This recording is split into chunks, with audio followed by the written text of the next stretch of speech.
Dis-moi, tant que j'y suis, je voulais te demander, la faillite de la Grèce, la dette de l'Europe, l'austérité, tout ça, on n'est pas concernés. Ça changerait rien, mais si, on est concernés. C'était ton idée? C'est l'histoire d'une comédienne qui arrête d'être comédienne parce qu'elle épouse une des plus grandes fortunes mondiales, le 33e. Au début, je voulais épouser un footballeur. Footballeur, c'est un beau métier, c'est un métier honnête.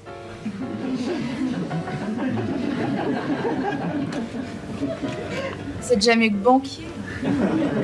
Il joue avec un ballon, au moins pas avec l'argent des gens. Il y a une liste qui sort au mois de mars tous les ans et qui récapitule le nom des milliardaires par ordre décroissant avec leurs photos. Moi, j'en ai fait des posters.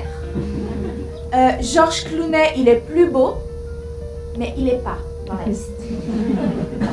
En France, il y a 14 milliardaires. Les 3 premiers, c'est Arnaud, Pinault et Liliane Bettencourt, celle qui possède L'Oréal. Elle a 23 milliards. Entre nous, c'est même pas elle qui les fabrique, les crèmes. Et c'est un spectacle qui parle des inégalités qui sont croissantes aujourd'hui. Ça va.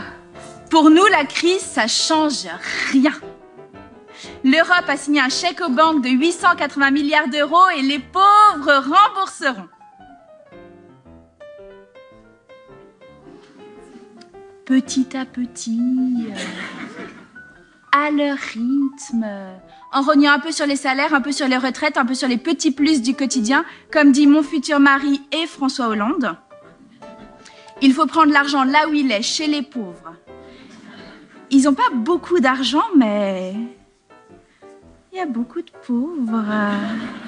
C'est horrible de prendre aux pauvres pour donner aux riches, mais c'est vrai que c'est plus facile. La situation, elle est beaucoup plus simple que ce que les économistes ou les gouvernements disent. C'est-à-dire que c'est un vrai racket des peuples. C'est pas une crise, c'est une arnaque. Donc, j'avais envie d'essayer de comprendre qu'est-ce que c'est que cette austérité qui nous est imposée et quel est le but, en fait, de nous faire vivre dans cette austérité et à qui ça profite.